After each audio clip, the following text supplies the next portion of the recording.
ભગવાન શ્રી કૃષ્ણ અને દેવી રૂક્ષ્મણીજીના પવિત્ર લગ્ન પ્રસંગની યાદમાં માધવપુર ઘેડનો મેળો યોજાય છે। ત્યારે આ વર્ષે વધુ સુવિધાજનક અને વ્યવસ્થિત રીતે આ મેળો યોજાવા જઈ રહ્યો છે, જેમાં પોરબંદર જિલ્લા કલેક્ટર દ્વારા પત્રકાર પરિષદ યોજીને મેળાની સંપૂર્ણ રૂપરેખા આપવામાં આવી હતી।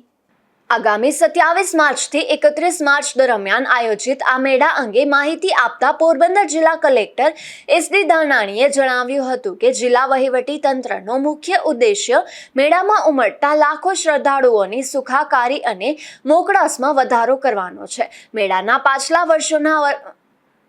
પાછલા વર્ષોના અનુભવોથી મેળા ગ્રાઉન્ડમાં લોકોને સ્પેસ ઓછી હોવાથી અગવડતા પડતી હોવાનું ધ્યાને આવતા લોકોને વધુ સુવિધાઓ મળે તે માટે આ વખતે મેળાના લેઆઉટમાં નોંધપાત્ર ફેરફારો કરવામાં આવ્યા છે, જેથી લોકો ભીડભાડ વગર સરળતાથી હરીફરી શકશે। આ મેળા ગ્રાઉન્ડમાં સાંસ્કૃતિક કાર્યક્રમોની પ્રસ્તુતિ માટે વિશેષ એરેના ટાઈપ સ્ટેડિયમ તૈયાર કરવામાં આવ્યું છે, જેથી વધુ કોમ્પેક્ટ અને સુવિધાસભર હોવાથી પ્રેક્ષકો કલાકારોની પ્રસ્તુતિને વધુ નજીકથી અને આરામદાયક રીતે માણી શકશે। આ મેળાના મેદાનમાં શ્રદ્ધાળુઓના મનોરંજન માટે વિવિધ રાઇડ્સ સાથેની આનંદ નગરી આકર્ષણનું કેન્દ્ર બની રહેશે। આ ઉપરાંત મુલાકાતીઓ માટે 40 જેટલા ફૂડ સ્ટોલ, 30 ક્રાફ્ટ સ્ટોલ અને વાહનો માટે વિશેષ પાર્કિંગ સુવિધા ઊભી કરવામાં આવી છે। ભગવાન શ્રી કૃષ્ણ તથા દેવી રૂક્મિણીના વિવાહ પ્રસંગને અનુલક્ષીને માધવપુર ગેટ ખાતે દર વર્ષની જેમ આ વખતે પણ તારીખ 27મી માર્ચથી 30મી માર્ચ સુધી માધવપુર ગેટ મેળાનું આયોજન કરેલું છે।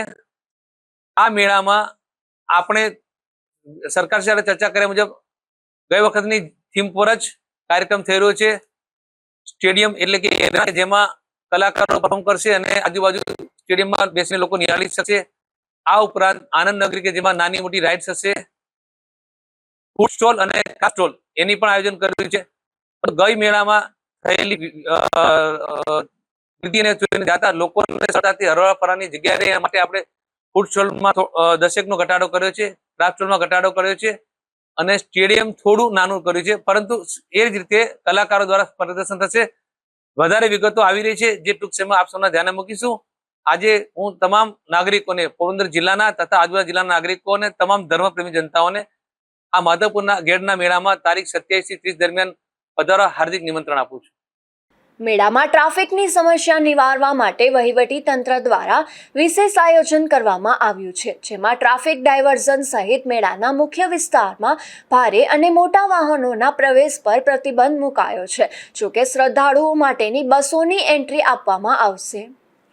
નિપુલ પોપટ સાથે અશોક થાનકી, ગુજરાત ન્યૂઝ, પોરબંદર।